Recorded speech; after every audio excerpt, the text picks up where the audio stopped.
안녕하세요. 골라본 세상입니다.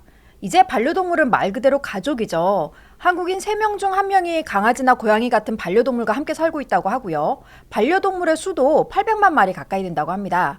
전봉기 기자가 오늘 반려동물과 관련된 주제 가지고 오셨어요. 네, 골라본 세상에 이제까지 시사적 주제들과는 좀 결이 다르다고 할 수는 있겠지만요. 이 주제에 더 관심 있을 분들도 있을 것 같습니다. 반려동물을 오래 살게 하기 위한 요새의 갖가지 노력들을 좀 소개해 보려고 합니다. 한마디로 반려동물 장수만세 프로젝트들이라고 하겠습니다. 정 기자도 반려견을 굉장히 오래 키우셨잖아요. 네. 이름이 상돌이죠. 네, 저희 가족의 반려견인데요. 갈색 푸드를 저희는 키우고 있습니다. 상돌이라는 이름을 갖고 있고요. 이 영상을 한번 가져와 봤습니다. 한번 보시죠. 푸들답게 활달하고요. 사람들이라면 누구나 다 좋아하고 아무리 만져도 실증을 내지 않는 참 사교적인 강아지였어요.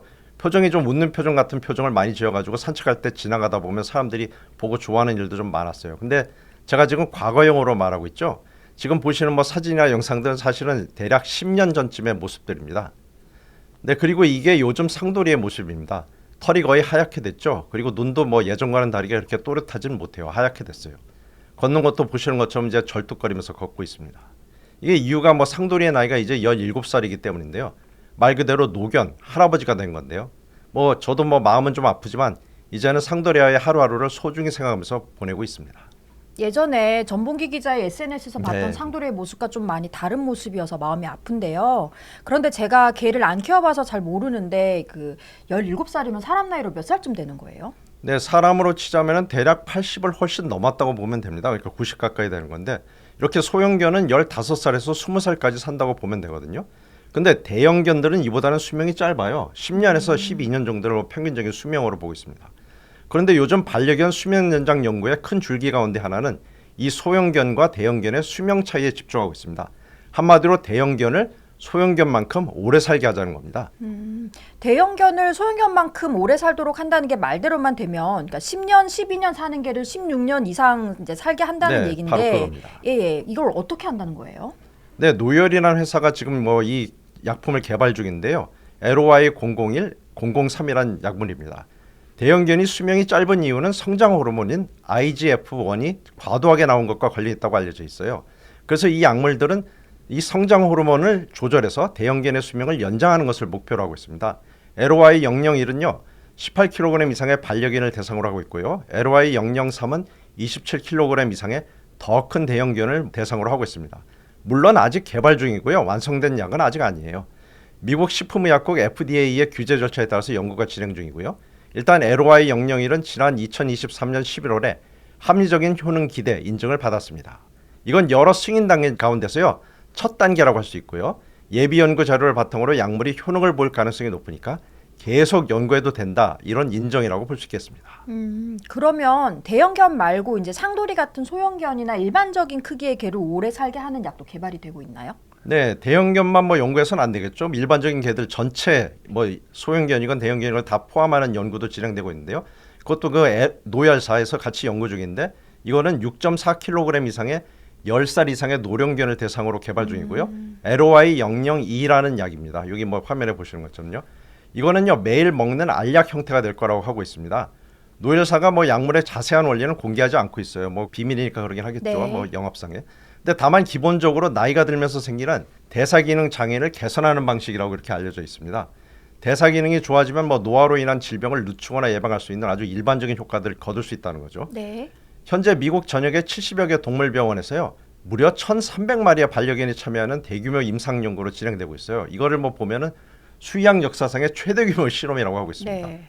최종적으로 이 약물은 목표가 뭐냐면 반려견의 수명을 1년 이상 연장하는 것을 그 목표로 하고 있습니다.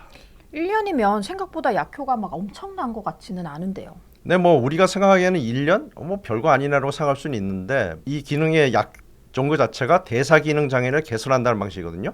그러니까 이걸 생각해보면 뭐냐면 없는 수명을 만든다기보다는 최대한 확보하는 방식이라고 그렇게 봐야 돼요. 그렇긴 하지만요. 1년이란 걸 개한테 놓고 봐야 되는 말이에요. 개에게 1년은 사람에게 치면 한 5년이나 6년 정도 값어치는 된다고 봐야 되거든요. 네. 이 LOI002 약은요. 바로 지난달인 2월에 FDA로부터 승인 단계상 2단계라고 할 수 있는 대상 동물에 대한 안전성 기술 섹션 이걸 통과했습니다. 타겟 애니멀 세이프티라고 하는데요. 이 약을 지금 현재 이 약들을 그러니까 반려견들에게 투약해 봤더니 일단은 안정적이다. 뭐 그렇게 반려견들에게 부작용은 없다라는 그 인정이에요. 근데 이거 부작용이 없다는 것만 나오면 안 되고요. 이제 그 다음에 가장 중요한 단계들 뭐 우선적으로 일단 효과가 있는지 봐야 될 거 아니에요. 이 효과 검증을 먼저 받아야 되고요. 그 다음에 마지막 단계인 공장 제조 능력을 인정받는 제조 품질 관리 이 승인까지 받아야 됩니다. 그러니까 2단계, 3단계는 아직 남아있다는 얘기죠. 그래서 이렇게 넘어야 될 산은 남아있지만요. 반려견이 일반화된 미국 사회에서 이 약물이나 이 연구에 대한 관심들은 커요. 그래서 뭐 MBC나 뉴욕타임즈, 포브스 같은 여러 언론들이 계속 이 회사의 개발 과정에서 대해서 관심을 두고 보도를 하고 있습니다. 요즘은 고양이를 키우시는 분도 많잖아요. 나만 네, 고양이 그렇죠. 없어 뭐 이런 밈이 유행하기도 하는데 고양이의 수명을 연장하는 연구도 누군가 하고 있겠죠? 네, 뭐 개만 연구하지는 않겠죠. 고양이 연구도 이제 뭐 진행되고 있는데요. 오카바 파마슈티컬스라는 회사가 대표적이고요. 그 외에 미국과 프랑스의 다른 회사들도 비슷한 연구를 하고 있습니다. GLP-1이라는 호르몬을 이용한 수면 연장 약물입니다. GLP-1은 뭐 사람이나 다른 동물에서도 자연적으로 나오는 호르몬인데요. 기본적으로 혈당을 낮추고 식욕을 줄이는 작용을 합니다.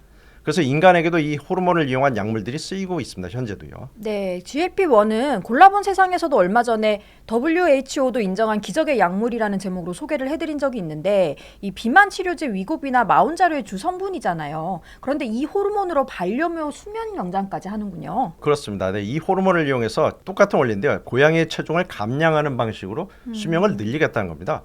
고양이에게는 뭐 비만이 매우 흔하거든요. 뭐 고양이 키우는 분들은 다 아시겠지만요. 그래서 이 비만 때문에 당뇨나 심혈관 질환이 많이 발생하고 그것 때문에 뭐 무지개 다리를 건너는 경우가 많단 말이에요. 그래서 이 호르몬제를 이용해서 체중을 줄이는 방식으로 오래 살게 할 수 있다는 겁니다. 이 약물 개발을 위한 임상 시험 뭐 이름부터가 고양이스러운 MEOW1이라고 하는데요. 그러니까 미우1이라는 거죠. 뭐 2027년이나 2028년에 FDA의 승인을 받는 것을 목표로 하고 있다고 합니다. 그러니까 고양이는 개보다 조금 그 약물 네, 개발을 좀 좀 더 기다려야 될 것 같은데 아무튼 이런 약들은 아직 다 개발 중인 것 같고요. 시장에 나오려면 시간이 좀 더 필요할 것 같습니다. 그런데 최근에는 다른 방식으로 뭐 반려견을 더 오래 본 사람들도 있다고요. 네, 그렇습니다. 뭐 일단 영상을 보시죠. 여기 미식 축구 경기 화면을 소개하는 뭐 남자가 있죠. 이 남자가 누굴까요? 우리에게는 뭐 좀 생소할 수 있지만 미식 축구의 전설적인 선수인 톰 브레디입니다. 슈퍼볼을 역대 최다인 7번이나 우승했고요. MVP도 뭐 역대 최다인 5번을 수상한 말 그대로 전설입니다. 뭐 지금은 뭐 물론 은퇴하긴 했습니다만요. 근데 이 톰 브레디가 요즘 다시 큰 주목을 끌었는데요. 반려견과 함께한 사진들을 지난해 11월에 공개하면서부터입니다. 아니 뭐 반려견과 함께한 사진이 무슨 문제냐 하겠는데 여기 나오고 있는 이 준이라는 이름의 개가 사실은 자기의 복제견이라고 밝혔기 때문이에요. 원래 브레디는 전부인인 모델 지젤 번천과 함께 핏불 믹스견인 누아를 키웠어요. 지금 뭐 사진 보시는데 이 누아가 사실 숨졌거든요. 지난 2023년에 무지개 다리를 건넜습니다. 그때 뭐 가족들이 이렇게 슬퍼하고 있는 모습이 바로 저 사진입니다. 2023년에 죽은 루아라는 개의 유전자를 이용해서 그러니까 준이라는 개를 복제했다 뭐 이런 얘기인 거군요. 네, 바로 그겁니다. 그래서 뭐 처음 사진들 몇 장 보여드린 그게 바로 준이라는 개고요. 네. 마지막에 가족들이 슬퍼한 게 뭐 죽은 무지개 다리를 건넌 누아라는 개인 거예요. 네네. 누아를 복제해서 준이를 새로 얻은 거죠. 그래서 브레디는 자기 가족들이 두 번째 개를 맞은 것이다 이렇게 기뻐하면서 이 설명을 했어요. 그래서 원래 반려견이던 누아가 죽기 전에 혈액을 채취했고 콜로설 바이온 사이언스라는 회사를 통해서 이 혈액을 이용해서 누아를 복제했다는 겁니다. 그래서 복제할 동물의 세포에서 유전 물질이 담긴 핵을 떼낸 다음에 핵이 없는 빈 난자에 이식하고 대리목격인 엄마 동물이 출산을 하게 해서 복제 동물을 만드는 체세포 핵이식 방식, 이 방식을 이용한 건데요. 이 방식은 사실 알고 보면요. 무려 1996년부터 이미 나온 거예요. 1996년에 최초로 나온 복제양 둘리. 그때부터 이 어떤 복제의 기본적인 방식이 된 건데요. 뭐 우리에게는 더 가까운 예도 있습니다. 지난 2005년에 이제는 뭐 우리에게는 참 쉽지 않은 이름이 된 황우석 박사팀이 개로서는 개한테 한 걸로는 최초로 뭐 복제에 성공했고 그 복제개 스누피를 이 방식으로 만들기도 했습니다. 그런데 이 톰 브레디의 개를 복제한 콜로설사는요. 그전에는 피부 세포를 이용해서 체세포 핵 복제를 한 건데 이 방식 대신에 혈액 안에 있는 혈관 세포를 쓰는 방식을 새롭게 이용했습니다. 네. 이렇게 하면은 노견의 피부에서 생세포를 떼어내는 것보다는 훨씬 개에게 부담을 안 주는 방식으로 복제가 가능하다고 합니다. 그러니까 혈액을 이용한다고 하시니까 그러니까 영화 주라기 공원에서 공룡 복제할 때 호박이라는 암석에 보존된 모기에서 이제 공룡의 피를 추출했던 그런 장면이 기억이 나네요. 네, 뭐 바로 그겁니다. 혈액세포를 이용하는 게 여러모로 쥐라기 공원을 연상시키죠. 네. 근데 정말로 콜로설 바이온스사는요, 그 멸종된 위기종의 복원을 목표로 하는 이른바 탈멸종 기술 기업입니다.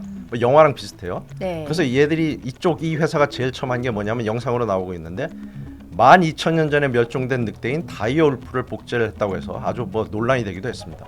그럼 뭐 다이어울프는 뭐냐라고 하시는 분들도 있을 텐데 뭐 쉽게 예를 들 수 있는 게 미드 왕자의 게임에 보면 큰 늑대 나오는데요. 네. 아주 크고 멋있는 예, 늑대예요. 근데 예. 그 늑대가 바로 다이어울프에서 나온 거라고 합니다. 다이어울프를 모델로 해서 뭐 얘를 소재를 쓴 거예요. 네, 네. 아무튼 이 늑대는 이미 멸종해서 혈액이 안 남아 있거든요. 근데 그래서 어떻게 복제를 했냐? 화석의 뼈에 있는 세포를 이용했다고 합니다. 또 그리고 콜로설사는 이외에도 뭐 대표적인 멸종동물이라고 했으면 매머드, 우리는 매머드 다 알고 계실 거고요. 네. 그다음에 도도새는 좀 모르실 수 있지만 아무튼 이런 멸종 위기종의 복원도 목표로 하고 있어요.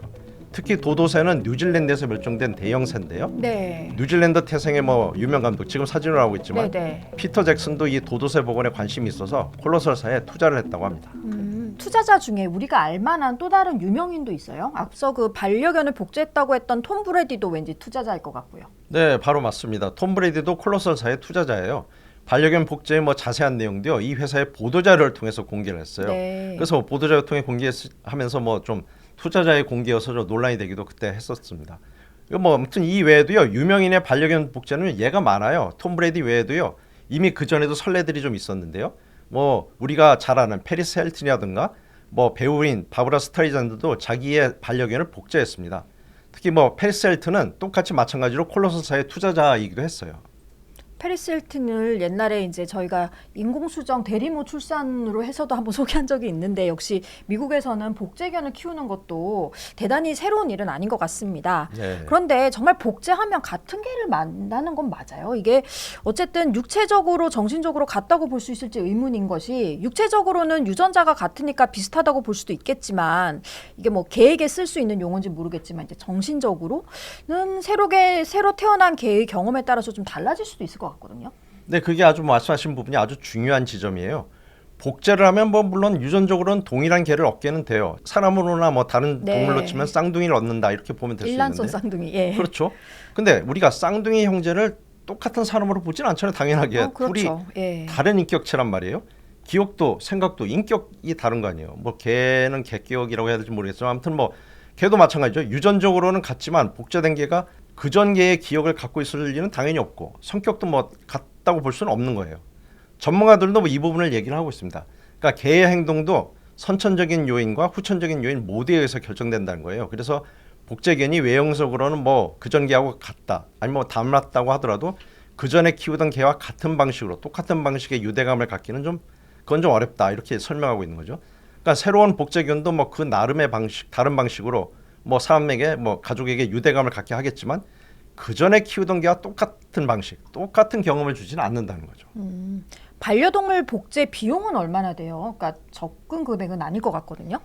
네, 뭐 당연하게 뭐 싼 금액은 아닙니다. 일단 뭐 노견의 유전자를 보존하는 데는 $2,000 정도 비용이 들고요. 뭐 이것까지는 뭐 그 정도는 그럴 수 있지라고 생각되는데 그 다음부터 이제 커지는 건데 복제개를 만드는 데 들어가는 비용, 이 실제 만드는 데 들어가는 비용이 $50,000에서 $85,000 정도 듭니다. 그러니까 우리 돈으로 하면은 7천만 원에서 한 1억 2천만 원 이상 든다. 뭐 이런 얘기입니다. 네. 그러니까 뭐 일단은 뭐 부자들만 할 수 있는 거죠. 그리고 뭐 앞서 말했듯이 복제견은 반려견과 유전적으로는 동일해도 기억과 성격은 일단 다르단 말이에요. 그러니까 네. 일단 뭐 굳이 얘기하면 다른 개예요. 그러니까 동일한 반려견과 오래 같이 사는 수명 연장, 이것도 뭐 복제도 수명 연장이냐 하면 좀 뭐 말로 봤을 때는 그렇게 보기는 좀 어렵죠.